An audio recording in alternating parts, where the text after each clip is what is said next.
Cet héritage du colonialisme empêche les pays africains d'exercer leur souveraineté monétaire tout en permettant à la France d'exercer une influence dans ses anciennes colonies.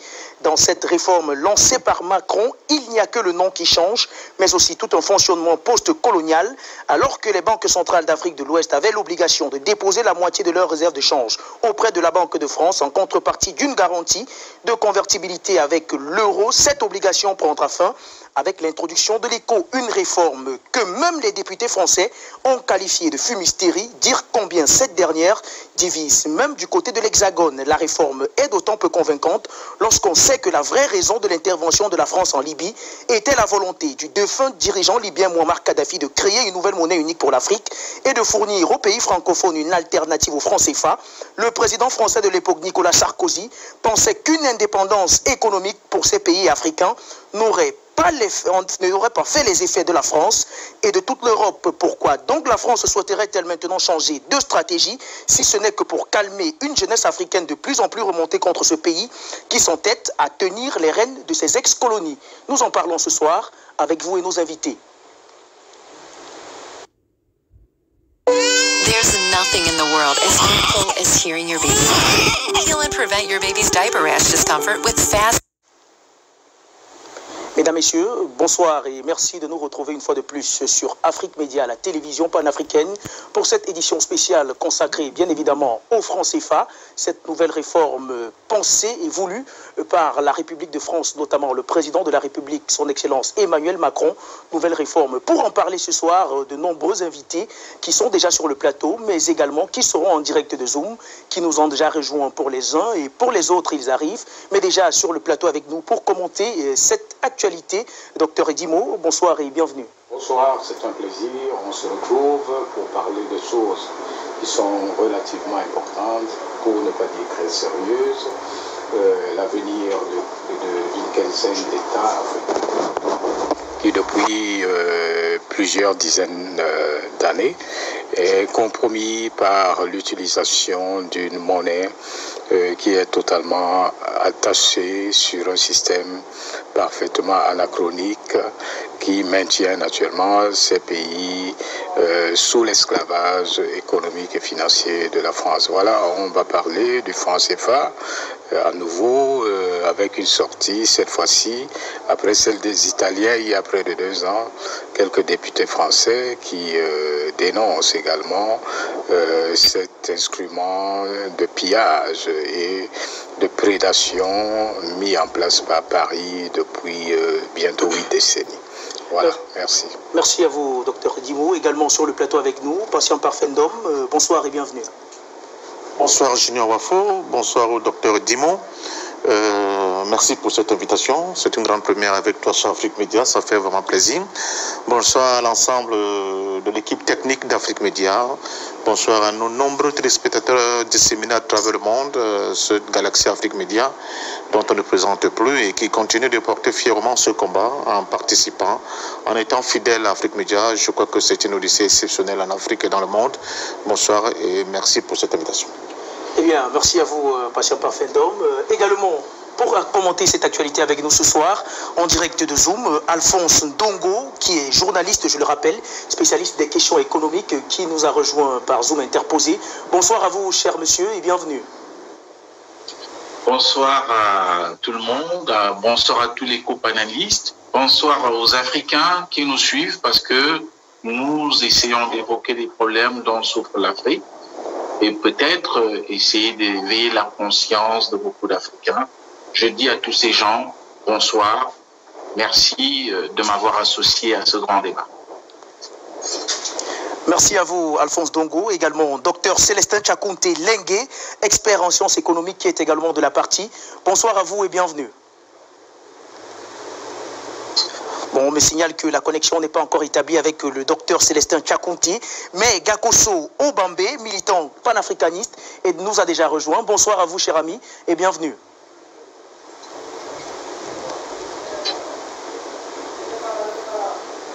Eh bien, le temps que la connexion soit rétablie avec nos autres invités, et prenons cet élément préparé par la réalisation centrale d'Afrique Média, et nous revenons ensuite. Merci Madame la Présidente, merci messieurs les rapporteurs Sur la présentation du sujet, notre groupe n'a pas la même analyse que vous tous ici, à part peut-être l'approche que vient de faire Jean-Michel Clément. Le texte que nous examinons aujourd'hui semble cynique et trompeur. Il maquille les vieilles pratiques avec un nouveau nom pour mieux donner l'illusion de la nouveauté. Peut-on appeler réforme un texte qui ne modifie qu'un seul des 4 critères qui président au fonctionnement du franc CFA? La parité fixe avec l'euro sera maintenue. La liberté de transaction entre la zone euro et l'UMOA ne changera pas non plus. La convertibilité illimitée entre éco et euro ne changera pas. Seule la centralisation des réserves de change auprès du Trésor français va être arrêtée. La portée de ce texte est donc dérisoire. Le maintien de la parité fixe avec l'euro, par exemple, pose au moins 2 problèmes majeurs. Premièrement, maintenir une parité fixe avec une monnaie forte valorise les importations au détriment des exportations, ce qui induit 2 éléments. D'un côté, les pays qui utilisent le franc CFA ne disposent pas des leviers pour créer une économie indépendante et résiliente, puisqu'il est plus simple d'importer des biens que de les produire. Et de l'autre, la limitation des exportations induite par cette monnaie les contraint dans leur rôle d'exportateur de matières premières, ce qui est surtout utile aux multinationales et à leurs actionnaires. Deuxièmement, la parité avec l'euro oblige à mener une lutte obsessionnelle contre l'inflation. Or, pour limiter l'inflation, il faut limiter l'accès au crédit. Par conséquent, avec des emprunts qui coûtent cher, c'est encore les plus pauvres qui ont les emprunts les plus chers, les entreprises locales ne peuvent pas être compétitives face aux entreprises étrangères bénéficiant de crédits abordables. Et ces entreprises étrangères sont d'autant plus favorisées que l'on maintient la convertibilité illimitée entre l'éco et l'euro, ce qui permet, avec le maintien de la parité fixe, de sécuriser les investissements en euros en amont et les rapatriements des bénéfices dans cette même monnaie en aval. Déversoir de produits manufacturés et réservoir de matières premières, dit l'économiste sénégalais Séraphin Prao. Le projet politique est évident. Macron a dit que le franc CFA était un non-sujet, indiquant par là qu'il n'y avait pas de problème à le réformer. Force est de constater que vous avez fait une non-réforme pour être bien certain de ne pas perdre l'avantage monétaire de la France dans cette zone, voire d'essayer de l'étendre. Il va falloir aller vite avec cet avantage, car cet avantage est menacé. La CEDEAO, la zone économique qui englobe la zone du franc CFA et d'autres pays anglophones, le poids lourd nigérian a un projet de monnaie unique qui commence à prendre forme.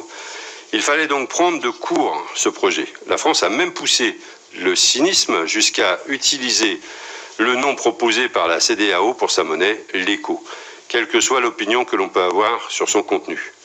Le geste est lourd, trop visible pour que nous acceptions une manœuvre aussi grossière qui prouve bien que nous n'en avons pas terminé avec cette si injuste et insupportable France-Afrique, mais que l'on va rebaptiser, et c'est l'objet d'ailleurs peut-être de ce rapport, dans sa version multinationale Afrique.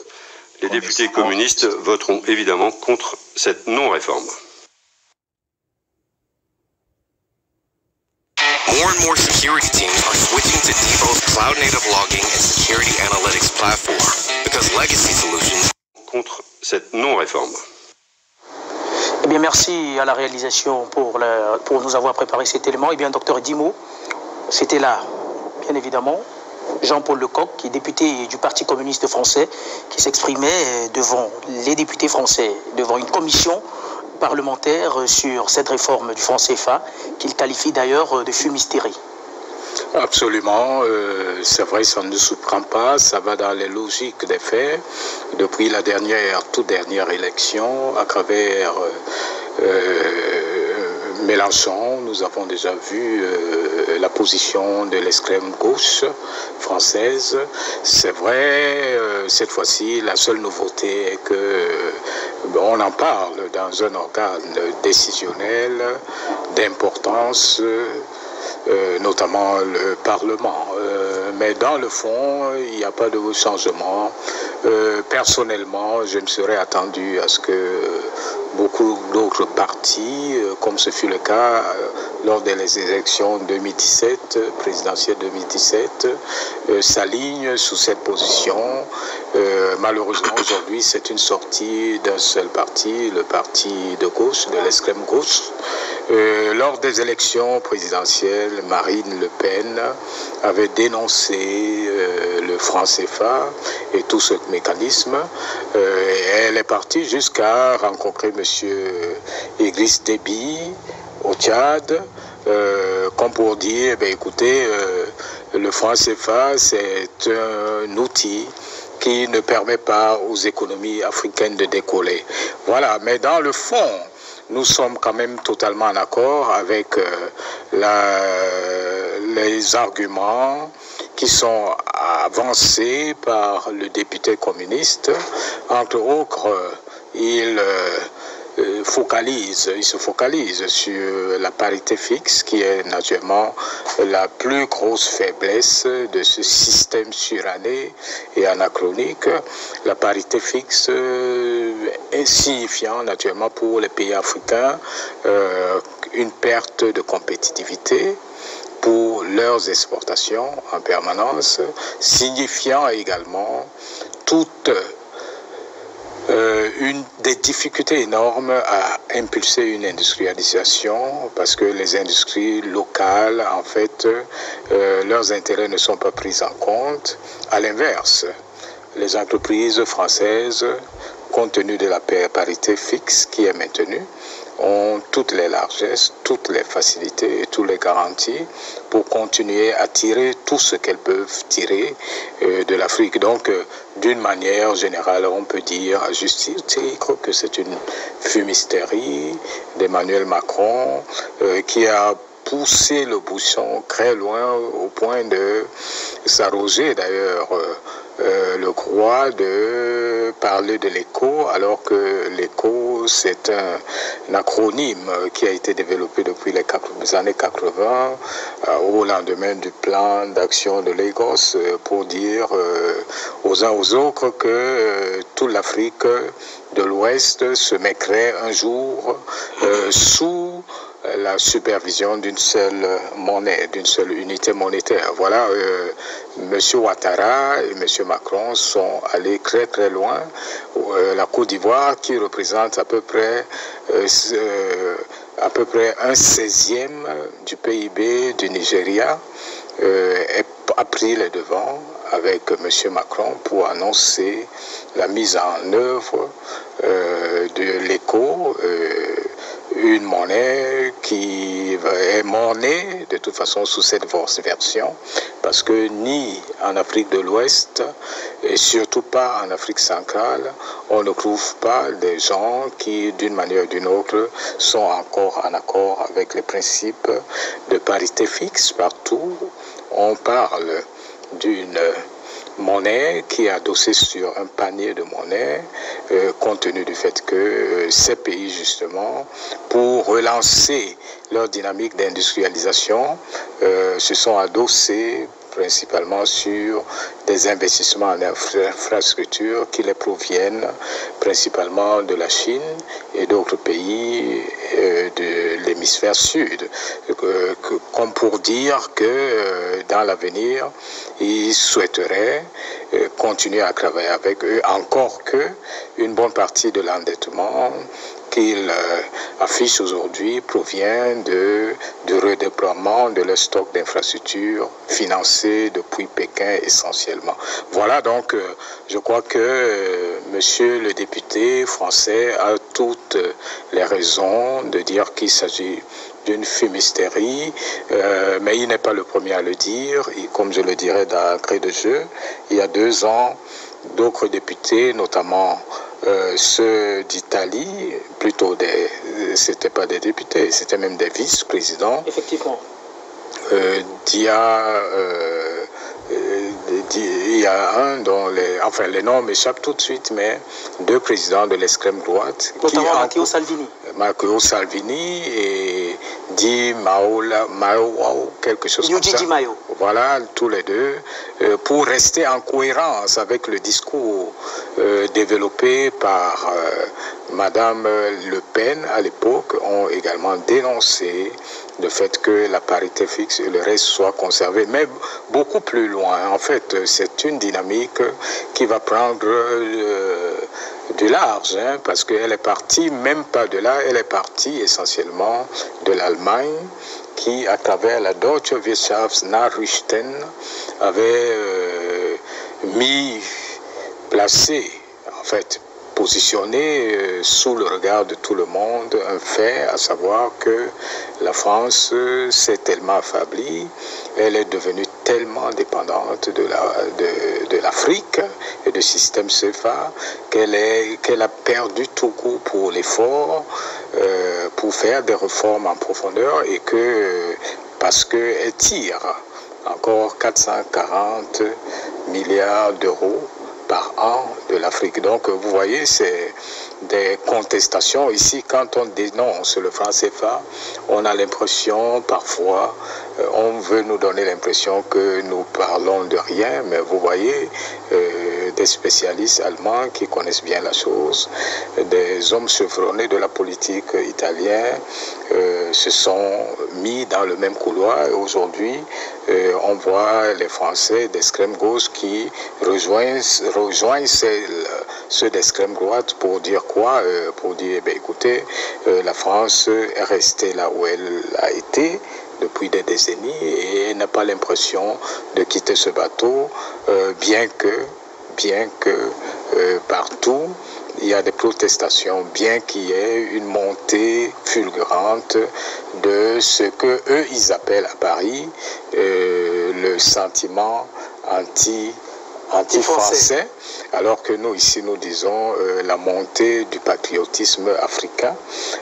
Voilà, donc pour cette première sortie, voici ce que je peux dire autour de ce mécanisme et de ce beau discours que j'encourage.